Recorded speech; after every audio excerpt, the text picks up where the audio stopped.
صوت بح. ما أحد سمع صوتي كأن الناس معدومة.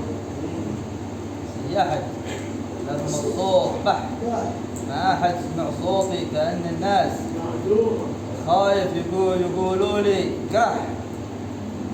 بين الفواه قارح وضرب سهام مسمومة، ولا أتمنى ذا يتم قولوا لبنت الناس.